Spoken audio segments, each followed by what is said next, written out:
Doctor اسلام مولانا مودودی اور مولانا ساکن، آپ ڈاکٹر اقبال کو زیادہ کوٹ نہیں کرتے. ڈاکٹر اقبال کو ہر بندہ کوٹ کرتا ہے. سیکولرز بھی کوٹ کرتے ہیں، بریلوی بھی کوٹ کرتے ہیں، اہل حدیث بھی کوٹ کرتے ہیں، دیوبندی بھی کوٹ کرتے ہیں، لیکن اپنے اپنے مطلب کی چیز. پیروں کے خلاف بات کرنی ہوگی تو ان کا شعر پڑھیں گے، نکل کر خانقاہوں سے ادا کر رسم شبیری، تو سارے وہ پیر ذبح کرنا شروع کر دیں گے. میلاد پہ تقریر کرنی ہوگی تو کی محمد سے وفا تو نے تو ہم تیرے ہیں، یہ جہاں چیز ہے کیا لوح و قلم تیرے ہیں. اور اس سے ثابت یہ کریں گے کہ ہمارے بابوں نے رسول اللہ سے وفات کی تھی، لہذا لوح قلم پہ جو فیصلے ہیں وہ بھی خود تحریر کرتے تھے، تقدیر وہ لکھتے تھے یا ان کی مرضی سے تقدیر لکھی جاتی تھی. یہ رزلٹ نکالتے ہیں. یہ تو شاید ڈاکٹر اقبال کے بھی ذہن میں نہ ہو. انہوں نے جواب شکوہ میں یہ جواب یہ دیا تھا کہ اگر تم نبی علیہ السلام کے ساتھ مخلص ہوگے نا تو لوح قلم تیرے سے مراد ہے کہ اللہ تعالیٰ تمہاری خواہشات کے مطابق، تمہاری دعاؤں کے مطابق تمہارے حق میں فیصلے کرے گا. تم نہیں خود کچھ کر سکتے. خود کرنے جوگے ہوتے تو ان 300 سال میں ہزاروں مزار دنیا میں بنے ہیں، اور یہ جتنے بابوں کے نام لیتے ہیں نا وہ سارے ان 300 سالوں کے اندر زندہ تھے. کدھر تھے اشرف تھانوی صاحب جو کہتے ہیں حکیم الامت اور مجدد دین و ملت اعلیٰ حضرت؟ ان کے زمانے میں انگریز تھے نا، تو غلامی سے نجات دلواتے ہیں نا مسلمانوں کو، نگاہ مارتے نا. ایک بنی اسرائیل کے پیغمبروں نے غلامی کا دور دیکھا ہے، رومنز کی غلامی کے دور میں پیدا ہوئے، فوت بھی ہو گئے. وہ تو حضرت عزیر علیہ السلام آئے ہیں تو اللہ تعالیٰ نے انہیں غلامی سے نجات دلائی ہے. اس سے پہلے بھی غلامی کا دور ہی گزرا ہے. بنی اسرائیل کے پیغمبر بھی غلامی میں زندگی گزارتے رہے. حضرت زکریا، حضرت یحییٰ علیہ السلام ہیکل سلیمانی میں بیٹھ کے دعوت توحید کا کام کرتے تھے. حکومت بت پرستوں کی تھی، رومنز کی تھی. کسی نے کوئی حکومت نہیں الٹی ہے. ٹھیک ہے، تو یہ ہاں شیخ عبد القادر جیلانی نگاہ مار دیتے ہیں، سب کہانیاں بنائی ہوئی ہیں، سب جھوٹ ہے. تو یہ اس لیے ہم کوٹ نہیں کرتے. تو وہ ہر بندہ ان کے اشعار کو کوٹ کرتا ہے. قرآن و حدیث میں ماشاءاللہ کافی ہیں جی. اور پھر بعض اوقات ہمیں ان سے اختلاف بھی ہوتا ہے. ان کے بعض بے خطر کود پڑا آتش نمرود میں عشق، عقل ہے محو تماشا لب بام ابھی. ہم کہتے ہیں یار ہمیں سے اختلاف ہے. یہی تو عشق کے چلوں نے کیا ہوا ہے کہ قرآن و سنت اور عقل اور علم کی بات کو وہ ڈیگریڈ کرتے ہیں اور عشق دے چلے نمبر لے گئے. یہ وہی ہے جی، عشق دے چلے نمبر لے گئے عقل والے انجے ہی عمرہ گالیاں. اے ڈاکٹر اقبال دا شعر دا ترجمہ جڑا نا انہوں نے کیتے ہیں. اب مجھے بتائیں کہ کیا ابراہیم علیہ السلام جو ہے وہ آگ میں کودے تھے یا ان کو دھکا پھینکا گیا تھا؟ خود کدھر کودے تھے؟ وہ خودکشی تو حرام ہے. اور دوسرا وہ کہتے ہیں جی عشق کود پڑا اور عقل جو ہے وہ ابھی تک سوچ رہی ہے. یار ابراہیم علیہ السلام نے اپنی عقل ہی استعمال کی تھی. وہ خلیل اللہ تھے. انہوں نے صحیح بخاری میں دعا کی تھی حسبنا اللہ و نعم الوکیل. وہ اپنے ہوش و حواس میں تھے. انہوں نے عقل سے ڈسیزن کیا تھا. قرآن تو کہتا ہے عقل والے نمبر لے گئے.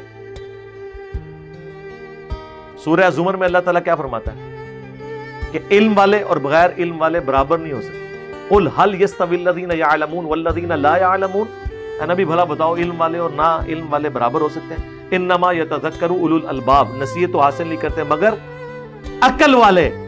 وہاں علم کا ذکر کیا اور ساتھ ذکر کس کا کیا؟ اس کا مطلب ہے علم کا تعلق عشق کے ساتھ نہیں. کس کے ساتھ ہے؟ قرآن سے ثابت ہو گیا. اب میں آپ کے شعر لے کے بیٹھا رہوں. علم کا تعلق عقل کے ساتھ ہے. اب علم کے فضائل میں جتنی باتیں قرآن و سنت میں ہے نا وہ عشق کے کیٹیگری میں نہیں آئیں گی، عقل کی کیٹیگری میں آئیں گی. اور رب زدنی علما. اے نبی عرض کرو اے اللہ میرے علم میں اضافہ کر دے. میرے عشق و سرور میں اضافہ کر دے نہیں ہے، علم میں اضافہ کر. علم کو اللہ تعالیٰ نے بنیاد رکھا ہے. انما یخشی اللہ من عبادہ العلماء. اللہ کی خشیت اور معرفت اہل علم کو ہے، اہل عشق کو نہیں. عشق، محبت، یہ ساری چیزیں علم کے ساتھ جڑی ہوئی ہیں. علم کے بغیر یہ ساری چیزیں فضول ہیں. جب تک آپ اپنی عقل استعمال نہیں کریں گے. آپ کے جی میرا عشق تو کہتا ہے میں تو پیغمبروں کے بغیر اللہ تک پہنچنا چاہتا ہوں، میں پیغمبروں کا وسیلہ بھی نہیں ڈالنا چاہتا، میری توحید اتنی کامل ہے. تو ہم کہیں گے تیری توحید شیطانی توحید ہے. رحمانی توحید ہے پیغمبروں کا دامن کرم تھام کے اللہ تک پہنچنا. جو پیغمبر تعلیم کریں گے. لیکن وہ کہنے جی میرا عشق تو کہتا ہے کہ میں اللہ اور اپنے درمیان کسی پیغمبر کو بھی ماننے کے لیے تیار نہیں ہوں. تو عشق میں تو بڑا اچھا جملہ لگتا ہے. عشق میں یہ بھی بڑا اچھا جملہ لگتا ہے کہ نہ مجھے جنت کی لالچ ہے نہ جہنم کا خوف ہے، بلکہ میں اللہ کی محبت کی وجہ سے اس کی عبادت کرتا ہوں. تو سرکار اگر یہ چیز ہے تو قرآن میں یہ کہیں لکھی ہوئی ہوگی نا. ٹائم قیامت تک یہ آیت کڈو. اس کے الٹ آپ کو آیات قرآن میں دکھا دیتے ہیں. ربنا اصرف عنا عذاب جہنم ان عذابها کان غراما. اللہ نے کہا ہے میرے نیک بندے وہ ہیں کہ جو دعائیں مجھ سے کرتے ہیں، اے رب ہمارے ہم سے جہنم کا عذاب پھیر دے، یہ ہمارے گلے کا پھندا بن چکا ہے، ہر وقت لٹکتی تلوار ہے، اللہ ہمیں سے بچا لے. اور ہمارے پیغمبر سنن نبی داؤد میں حدیث ہے، دعا سکھا رہے ہیں اللہم اجرنی من النار. اور سورہ الف لام میم سجدہ میں اللہ نے فرمایا ہمارے نیک بندے خوف اور طمع کے ساتھ ہمیں پکارتے ہیں. خوف کس کا؟ اللہ کی ناراضگی کا، جہنم کا. اور طمع کس کا؟ اللہ کی رضامندی کا اور جنت کا. یہ جنت کی لالچ ہمیں کس نے دی؟ شیطان نے یا اللہ نے؟ تو اس کا مطلب ہے کہ اللہ تعالیٰ ہمیں غلط چیز کی لالچ دے رہا تھا. تو پھر جنت کی توہین کرنا، جنت کو ڈیگریڈ کرنا، کیا یہ رحمانی توحید ہے یا شیطانی توحید ہے؟ تو سارے صوفیاء یہی کرتے رہے. جی رابعہ بصریہ کے بارے میں ایک ہاتھ میں انہوں نے لوٹا اٹھایا ہوا تھا، ایک ہاتھ میں جناب وہ آگ اٹھائی ہوئی تھی، سلگتے ہوئے کوئلے. کسی نے پوچھا کدھر جا رہی ہو؟ انہوں نے کہا جی یہ اس لوٹے سے میں جہنم کو بجھانے. جہنم بجھدا ہے او کوئی عقل دی گل کر پلیے لوکے، اور اس سے جنت کو آگ لگانے. جنت کو تو فنا ہے نہیں سر، وہاں تو آپ فروٹ بھی توڑیں گے تو دوبارہ نکل آئے گا. بخاری مسلم میں حدیث ہے نماز کسوف میں حضور آگے بڑھے، ہاتھ اٹھایا، واپس کیا. صحابہ نے کہا یا رسول اللہ یہ نماز میں آج آپ نے نیا عمل کیا. فرمایا میں نے جنت دیکھ لی. کدھر نگاہ پہنچی؟ ساتوں آسمانوں کے اوپر اللہ نے دکھائی. میں نے انگوروں کا ایک گوشہ دیکھا، توڑنے کا ارادہ کیا، اور اگر میں توڑ لیتا تم ہمیشہ کھاتے رہتے، فنا نہ ہوتا. کیونکہ جنت کو فنا نہیں ہے، جنت ہمیشہ کے لیے. تو اب اس سے کوئی پوچھے کہ کون سا کوئلہ ایسا بنا ہے کہ جو جنت کو ختم کر سکتا ہے؟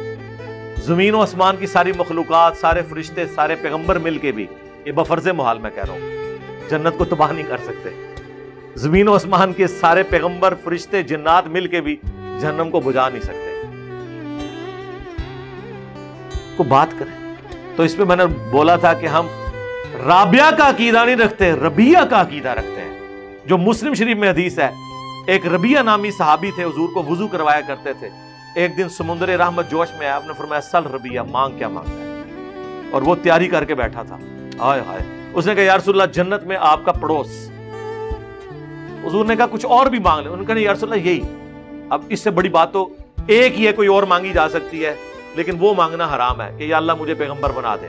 وہ وہبی ہے، وہ کسبی نہیں ہے، یعنی محنت سے حاصل نہیں ہو سکتی. کائنات کی سب سے بڑی دعا یہ ہے کہ اللہ مجھے پیغمبر بنا دے، لیکن یہ دعا کرنا حرام ہے. اس کے بعد بڑی دعا کائنات میں یہ ہے کہ مجھے پیغمبروں کا پڑوس مل جائے. ٹائم قیامت تک ہے سب کے پاس. اس سے بڑی کوئی دعا ہے نا اس کائنات میں تو مجھے بتانی ہے آپ. اور وہی انہوں نے مانگا، اور انہوں نے تو اس کا بھی اعلیٰ درجہ کہ رسول اللہ کا پڑوس مل جائے صلی اللہ علیہ وسلم، امام الانبیاء کا صلی اللہ علیہ وسلم. پھر آپ نے فرمایا پھر کثرت سجود سے میری مدد کر. یعنی یہ نہیں ہے کہ میں خالی دعا سے ہی کام چلے گا، دعا میں کر دوں گا، لیکن وہی بات رکو ذرا، صبر کرو، دین پہ بھی چلنا ہے، خالی دعاواں نہ نہیں کام چلنا. اب مجھے بتائیں اللہ کے نبی جو ڈائریکٹ اللہ سے لے کر دیتے ہیں امتیوں کو، وہ تو کام بتا رہے ہیں، اور بابے کہہ رہے ہیں کہ ہمارے مرید بھی ہو جاؤ تو جنت میں لے جائیں گے. پھر ہم یہ کہنے میں ہاک بجا رہے نہیں ہے کہ اگر اللہ کے نبی کا یہ سٹیٹس ہے تو بابے تے شے کوئی نہیں کہویے کہ نہ کہویے، اس تو بات تو بنتا ہے کہ بابے تے شے کوئی نہیں. لیکن یہ اس صورت میں جب آپ کو علم دین پتا ہوگا، جب آپ کو یہ کہا جائے کہ علمو بس کری ہو یار. یہ کیوں کہا گیا؟ کیونکہ بیسیکلی انہوں نے جو گمراہیاں پھیلائی ہیں نا، اس کے اوپر گرفت صرف علم بھی کر سکتا تھا. تو انہوں نے کہا یار او جی شیطان بھی بڑا پڑے ہویا سی. سرکار کیڑی آیت ہے، کیڑی حدیث ہے کہ شیطان بڑا پڑے ہویا سی؟ ٹائم قیامت تک جے ایک کڈنا جے.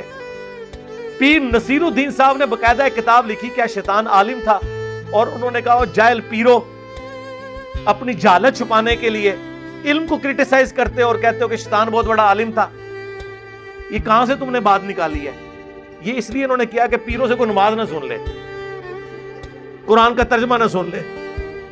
اب پیر نصیر الدین صاحب تو خود عالم دین بھی تھے، خالی پیر تے نہیں تھے، موحد بھی تھے، تو وہ علم کا دفاع کرنے والے تھے. تو انہوں نے باقاعدہ ایک کتاب لکھی، کیا شیطان عالم تھا. اس میں پھر انہوں نے ان کی کلاس لی، اللہ سے ڈرو. علم تو یہ کہتا ہے کہ جو اللہ فرما دے، جو نبی فرما دے، اس کے بعد کوئی اور بات نہیں، کوئی آئیں بائیں شائیں نہیں، چاہے وہ عشق کی بات بھی ہو. مجھے بتائیں، جو ابو داؤد اور ابن ماجہ میں حدیث ہے، ایک صحابی نے حضور کو سجدہ کیا تھا، یہ عشق کا سجدہ تھا نا، تو حضور نے وہ قبول کر لیا. فرمایا سر اٹھا، یہ کیا کر رہا ہے؟ یا رسول اللہ ہیرا گیا تھا، وہاں لوگ اپنے سردار کو سجدہ کرتے. آپ فرمایا جب میں مر جاؤں گا تم میری قبر سے گزرو گے، کیا میری قبر پہ بھی سجدہ کرو گے؟ نہیں یا رسول اللہ. اچھا، اس کا مطلب ہے وہاں تک تو قبر کے سجدے کو برا سمجھا جاتا تھا. سجدہ تعظیمی، سجدہ عبادت، یہ تفریقات ڈسکس نہیں ہوتی تھی. پھر آپ نے فرمایا کہ پھر مجھے کیوں سجدہ کر رہے ہو؟ اگر میں سجدہ جائز سمجھتا تو بیویوں سے کہتا کہ اپنے خاوندوں کو سجدہ کریں اس حق کے سبب جو اللہ نے دیا. عشق دے چلے نو تو حضور نے ڈانٹ دیتا اور عقل کی بات اسے سکھائی کہ سجدہ اللہ کا حق ہے، اور اللہ کے بعد اگر تعظیم میں حق ہوتا تو بیویوں سے کہتا خاوندوں کو کریں. اس امت میں سجدہ تعظیمی حرام ہے، جو اگلی امتوں میں جائز تھا. حضرت یوسف کو ان کے بھائیوں نے کیا، آدم علیہ السلام کو فرشتوں نے کیا. ختم نبوت کی برکت سے کشف و الہام ختم ہوا اور توحید کامل ہوئی کہ سجدہ تعظیمی بھی اس امت میں. یہ دو خصوصیات اس امت کو اللہ نے دی ہیں جو اگلی امتوں کو نہیں تھی. وہاں غیر نبی کو بھی کشف الہام ہوتا تھا. آج ہوتا تو لوگوں نے اپنے اپنے دین بنا لینے تھے. لوگوں نے کہنا تھا بخاری میں یہ لکھا ہے لیکن مجھے تو یہ کشف ہوا ہے، اور پیغمبر کو یہ آنا نہیں تھا کہ کوئی چیک کر سکے. اللہ نے کہا نہ، ختم، کوئی کشف، کوئی الہام، کوئی آسمانی خبر نہیں سوائے خواب کے، وہ بھی جب تک پورا نہ ہو جائے.